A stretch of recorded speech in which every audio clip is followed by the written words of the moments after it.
Ya, selamat pagi. Shalom Aleichem. Berjumpa lagi bersama saya Adirion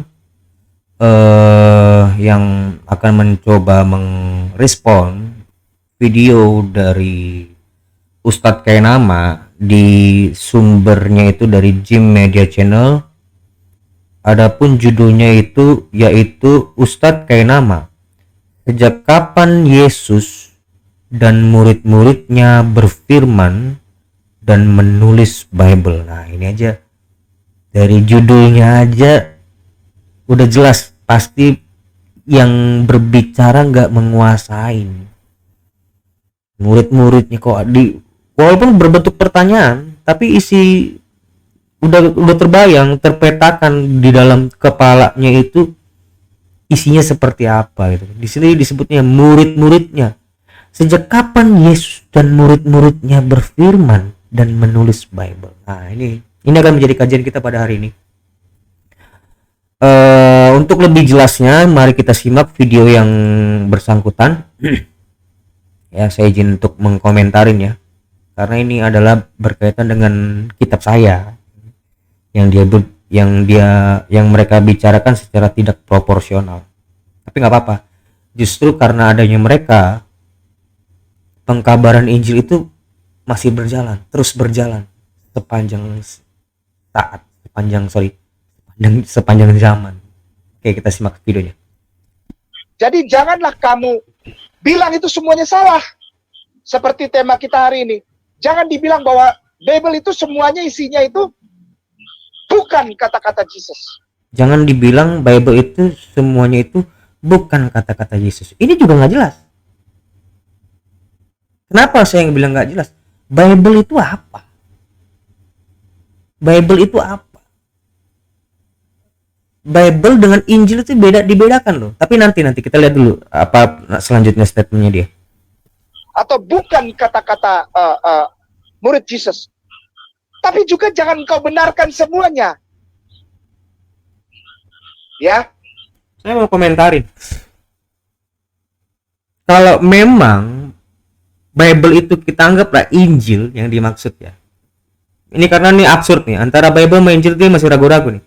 Tapi saya anggaplah Bible itu Injil yang di kepalamu. Karena kan sebelumnya ini kan si Ustadz Kainama kan lagi mengkutip hadis yang membicarakan jangan sebagian kamu terima, jangan seluruhnya kau terima. Itu kan ngomongin Injil. Tentang orang-orang tulisan-tulisan Israeliat kan, seperti kalian kan mengkategorikan itu kan tulisan Israeliat kan. Jangan kamu terima semua, juga jangan kamu tolak semuanya. Sekarang pemahaman Injil di dalam Quran itu sendiri apa? Kitab yang diberikan kepada Isa alaihissalam. Itu kitab yang diturunkan kepada Isa alaihissalam. Entah itu berbentuk kitab atau enggak, bukan itu pembicaraan, tapi kan fokusnya kan ke Isa toh. Bukan ke Hawarian toh. Nah, ini dari mana bisa terjadi logika bahasanya sehingga dia mengeluarkan pertanyaan retoris seperti ini? Perhatiin. Benarkan semuanya. Yaitu bukan kata-kata Yesus. Atau bukan kata-kata murid Yesus. Murid Yesus. Injil itu kan diberikan kepada Isa. Di mana di dalam Quran kalau murid-murid Yesus itu, kalau kalian sebutnya Hawarian itu memberitakan Injil di mana? Nggak ada, Pak. Jadi kalau saya jadi orang Islam, kalau saya jadi orang Kristen, Islam itu saya nggak akan terima semuanya. Saya tolak semuanya. Karena apa? Bendanya itu berbeda. Kalau Injil menurut Islam itu adalah kitab yang diturunkan kepada Isa alaihissalam. Tentang pemberitaan itu dilakukan Hawarian, nggak ada itu sejarahnya. Nggak ada itu. Itu cuma ada di kitab kami. Kalau Hawarian itu memberitakan Injil, nggak ada, Pak. Nggak pernah ada itu kisahnya. Oke, satu ya. Kedua, kita lanjutin. Nanti kita akan masuk apa itu Bible, apa itu Injil. Berantakannya di situ nanti dia. Tapi juga jangan kau benarkan semuanya. Ya. Ya. Jadi temanya apa, Bung Ade? Injil bukanlah ya. Injil bukanlah. Nah, nanti dia ubah nih. Apa tuh? Ya, Bible bukanlah ucapan Bible? Yesus dan Iya, baik. dan juga bukan Bible itu Ya, Bible. Tadi katanya Injil mau jadi Bible. Ini kesalahan fatal, apalagi dia mengklaim dirinya itu adalah seorang ahli kristologi ya. Yang kata istilah Bible itu, berarti ini Pak kristolog yang katanya pintar. Bible itu jauh, istilah itu sudah dikenal sebelum Yesus itu turun ke dunia menjadi manusia. Istilah Bible itu udah ada. Jadi itu tidak merujuk kepada Injil. Bible ya Bible, Injil ya Injil. Bible itu merujuk kepada kitab-kitab orang Yahudi sebelumnya. Jadi Yesus belum turun nih, belum ada di dunia. Itu Bible udah ada. Ini artinya, lihat Bible. The Bible from Koine Greek. Kalau Koine itu ditulisnya ngomongnya kini, makanya ada kata masa kini, itu ada kata Koine. Sekarang terkenal, apa namanya? Umum artinya. Apa sih? Koine itu kini itu apa ya? Modern gitu. From Koine Greek di Biblia atau the books, buku-buku, is a collection of religious texts or scripture, kumpulan dari teks-teks religi atau tulisan yang dipegang oleh orang Kristen, Judaism maupun Samaritanism and many other religion. Jadi itu tidak merujuk kepada hanya yang di kitab Injil, Matius, Markus, Lukas, Yohanes, bukan. Kitab Taurat pun itu disebut Bible. Kamu sok tahu? Lihat nih, kita lihat. Nih, saya cek nih Jewish Bible. Nih, Tanakh explain every book of the Hebrew Bible. Mereka menggunakan kata Bible juga, Biblos. Karena orang Yahudi duluan jauh lebih daripada orang-orang Kristen ya. Orang Yahudi itu udah menggunakan bahasa Yunani, Pak. Konkretnya apa? Realita yang nggak bisa dipungkiri apa? Makanya ada istilah Yunani Ortodoks. Ortodoks itu apa? Bahasa apa? Hebrew. Hebrew itu? Bukan. Itu bahasa Yunani. Orto itu artinya lurus. Doksa itu artinya ajaran yang lurus. Ortodoks itulah. Yahudi Ortodoks. Sinagoga itu bahasa apa? Bahasa Yunani. Iya. Metatron itu bahasa Yunani. Banyak istilah-istilah Yunani ini dipakai orang Yahudi jauh sebelum kekristenan ada. Itu satu evidence. Dua. Yang ketiga, lihatin sendiri nih. The book. The Jewish Bible. Dengar nggak? Ulang. The book. The Jewish Bible. The Tanakh. Tanakh itu pun juga disebut Bible. Jadi mesti pintar gitu loh. Kok level kayak begini mau jadi ahli bagaimana sih? Mau bedain Bible sama apa Injil aja nggak bisa gitu. Lihat ini. Tovia Singer sekalipun yang pembenci orang Kristen, lihat. Christian Bible corrupted, ini nggak masalah. Tapi dari orang seturunya yang benci sama orang Kristen pun dia menggunakan Jewish Bible, corrupted Jewish Bible. Bible itu istilah umum, orang Yahudi juga menggunakan Bible. Jadi Bible itu nggak bisa kamu cuman hanya alamatkan kepada kitab yang ditulis Matius, Markus, Lukas, Yohanes. Terus kamu membuat dikotomi kan? Kalau kitab kamu itu namanya Bible, kalau kitab Injil Isa itu namanya Injil. Injil itu sendiri, Pak. Injil itu sendiri. Nih, perhatiin. Injil itu sendiri itu berasal dari bahasa apa? Secara etimologi, Injil berasal dari bahasa Yunani Evangelion. Evangeli, gospel, itu bahasa Inggris itu gospel. Gospel ya, disebutnya bukan Bible, gospel. Kalau merujuk kepada kitab Matius, Markus, Lukas, Yohanes, Inggrisnya itu disebut gospel bukan Bible, gospel, evangelion. Yang dalam arti leksikal harfiah adalah berita sukacita, kabar baik. Jadi itu bukan merujuk kepada kitab. Gitu ya. Kita balik lagi ke apa namanya? Ke videonya tadi. Ada tanggapannya. Itu adalah catatan tentang Bible. Injil, bukan Bible. Salah kamu.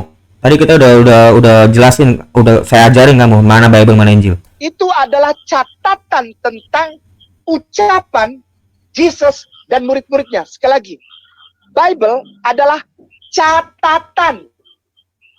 Bible adalah catatan Iya, Bible ada catatan. Gue udah catat itu. Jangan diulang-ulang ya. tentang ucapan Jesus dan murid-muridnya. Bener apa enggak? Ini omongan seperti ini dasarnya apa? Coba bener apa enggak nih?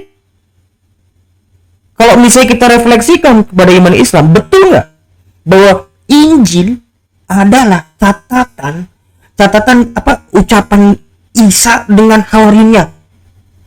Refleksikan. Kalau sama baru bisa dibandingkan. Kalau beda ya nggak bisa dibandingin dong. Kalau di situ parameternya itu sama, substansinya berbeda, itu bisa dibandingkan. Lu kalau asalnya aja berbeda, asal usulnya berbeda, bagaimana kamu mau bandingkan? Makanya tadi saya udah bilang, Injil yang dimaksud di Islam dengan Injil yang kami pegang itu adalah dua barang yang berbeda dan gak bisa dibandingkan. Karena Injil itu apa sih, Dek? Injil itu sebenarnya, Dek, dan datanya, Dek, ya kan gitu kan. Kalau ngadain kan pakai data ya, pasti bukan seperti kayak nama nih. 1 Yohanes 1 ayat 1. Apa yang telah ada sejak semula, yang telah kami dengar, para rasul dengar, yang telah kami lihat, yang dilihat pakai mata nih, dengan mata kami, yang telah kami saksikan dan yang telah kami raba dengan tangan kami tentang firman hidup, tentang Yesus. Itulah yang kami tuliskan kepada kamu. Jadi tulisan-tulisan ini adalah kesaksian para murid-murid tentang Yesus. Bukan cuma ucapan, tapi peristiwa pun itu ditulis. Bukan cuma yang didengar, bukan cuma hanya yang kami dengar, tapi yang telah kami lihat. Yang telah kami lihat, contohnya apa? Penyalipan. Itu kan dilihat. Bukan diucapinnya Yesus. Penyalipan itu peristiwa, Pak. Yang telah kami saksikan dan yang telah kami raba dengan tangan kami tentang firman hidup, itulah yang kami saksikan. Hidup itu telah dinyatakan dan kami telah melihatnya, dan sekarang kami bersaksi dan memberitakan kepada kamu tentang hidup kekal yang ada bersama-sama dengan Bapa dan yang telah dinyatakan kepada kami. Apa yang telah kami lihat dan yang telah kami dengar itu kami beritakan kepada kamu juga, supaya kamu pun beroleh persekutuan dengan kami. Dan persekutuan kami adalah persekutuan dengan Bapa dan dengan anaknya Yesus Kristus. Itulah kabar Injil. Jadi bukan kitab. Jadi seperti itu. Jadi dibedakan antara Bible dengan apa namanya, dengan Injil ya, Pak. Kayak nama. Sila. Kira-kira untuk apa ya? Tapi kita lanjut aja deh, nggak apa-apa. Kita lanjut aja. Sudah jelas ya? Bible adalah catatan kata-kata Jesus dan murid-muridnya. Nah, inilah yang saya bilang asumsi. Karena dia dasarnya nggak ada. Tadi saya ada. Coba dasar mulutnya dia itu ngomong. Maaf. Dasar Ustaz si kayak nama ini ngomong itu apa dasarnya? Kan nggak dijelaskan. Kalau direfleksikan kepada imannya itu betul atau enggak? Ya jelas salah. Di dalam kita kami benar atau enggak? Salah juga. Jadi memang dia lagi berbicara dengan dirinya sendiri. Ada sebagian yang bukan. Dengan demikian, ya jelas ada sebagian yang enggak bukan. Kalau parameter kamu sebegitu kayak tadi, jelas sebagian enggak, ada yang bukan. Lu memang penyalipan itu perkataan siapa? Penyalipan itu perkataan siapa? Itu bukan perkataan, itu peristiwa. Loh, kalau parameter kamu kayak gitu, jelas lah. Kan kamu udah buat frame gitu kan. Kalau frame-nya begitu, ya jelas ke bawahnya hancur. Salah. Kayak gitu, cara sistem berpikir itu punya sistematis lah, bukan cuma ngomong. Jadi sebelum ngomong kan kita berpikir. Berpikir itu pun punya sistematikanya. Kalau sistematika berpikirnya hancur, perkataan itu juga belepotan. Nggak masalah kamu mau nyebut diri kamu ahli, kan kita melihat itu dari mulutnya, bukan dari klaimnya kalau dia itu adalah kristologi. Dari mulutnya ketahuan isi kepalanya. Jadi bukan cuma self proclaim. Lanjut. Demikian, Bible atau Biblos ini adalah catatan tentang Injil. Tuh lihat, Bible adalah catatan tentang Injil. Benar nggak? Oh ini. Lihat ini nih. The Bible is a collection of religious texts or scripture that are held, yang dipegang dalam Christianity, Judaism dan Samaritan. Jadi orang Judaism pun memegang Bible, dan itu merujuk pada buku-buku yang mereka pegang. Itu apa? 5 Pentateuch itu, 5 kitab itu. Tanakh itu, Torah, Nevi'im, Ketubim. Emang itu catatan tentang Yesus? Bukan kan? Bukan kan? Itu udah hancur, salah dia.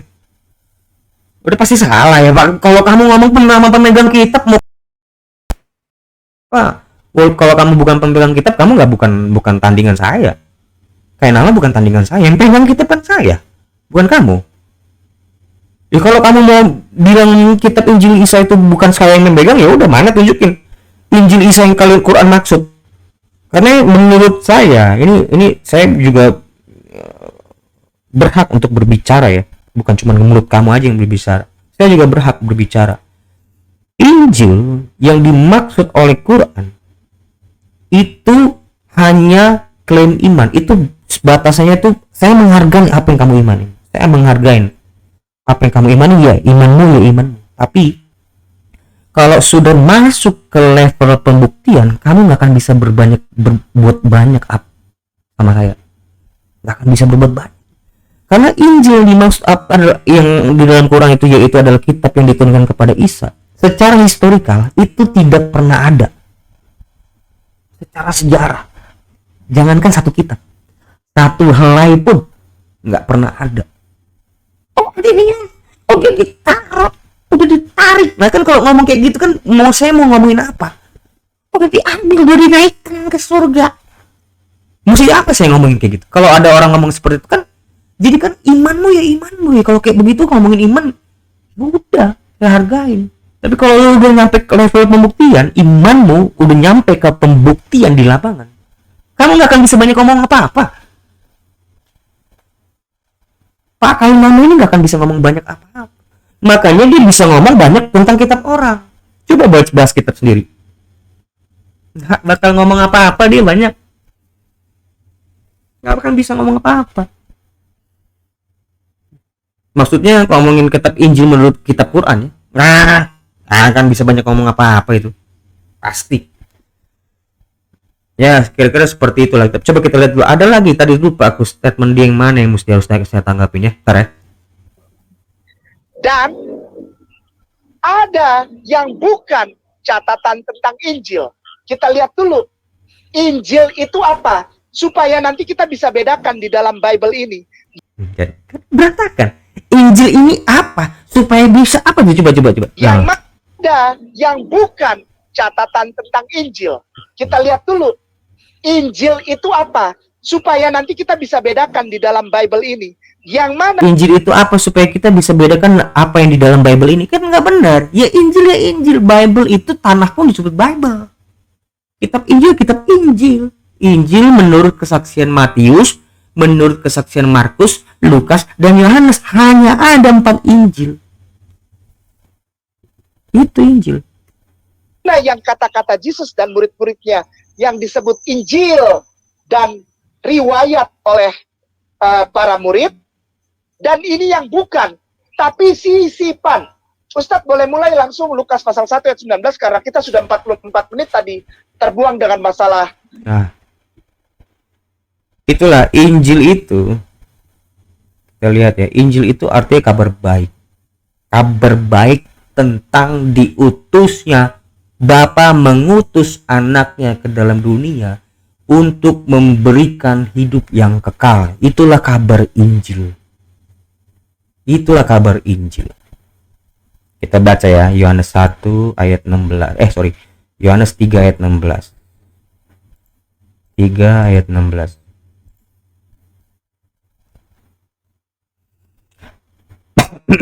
Ya.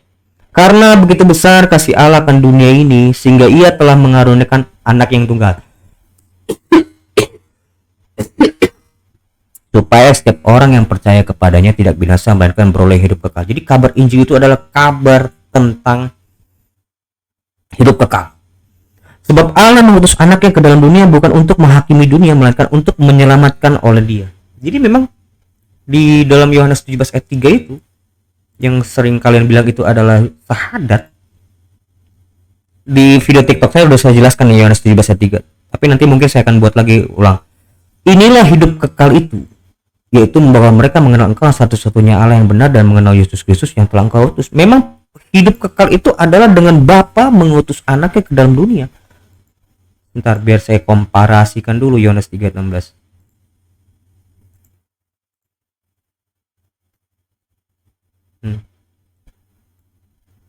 Jadi inilah kabar Injil, inilah hidup yang kekal itu, yaitu bahwa mereka mengenal Engkau satu-satunya Allah yang benar dan mengenal Yesus Kristus yang telah Engkau utus. Satu, ini bukan syahadat. Kedua, memang dengan hidup kekal itu adalah dengan diutusnya, dengan Bapa mengutus anaknya ke dalam dunia untuk menyelamatkan manusia. Yohanes 3:16. Sebab Allah, yang ada ayat 17 yang dijelaskan, sebab Allah mengutus anaknya ke dalam dunia bukan untuk menghakimi dunia, melainkan untuk menyelamatkan oleh dia. Barang siapa percaya kepadanya, anaknya, ia tidak akan dihukum. Barang siapa tidak percaya, ia telah berada di bawah hukuman, sebab ia tidak percaya dalam nama anak tunggal Allah. Bukan Bapa. Karena keselamatan itu yang melakukan adalah anak. Dengan firman menjadi manusia, kemanusiaan itulah yang dilakukan, yang melakukan kurban penebusan itu. Seperti itu kira-kira lah mungkin. Mungkin ini akan berlanjut ke video selanjutnya. Jadi video ini biar nggak terlalu panjang lebar ya. Demikian tanggapan saya mengenai video ini. Yang saya bicarakan judulnya kan kayak nama, tidak bisa bedakan Injil dengan Bible. Nah, jadi video itu yang saya mau tanggapi poin ini aja. Memang masih banyak poin-poin di dalam yang mesti saya tanggapi, masih banyak. Tapi cukup sekian hari ini.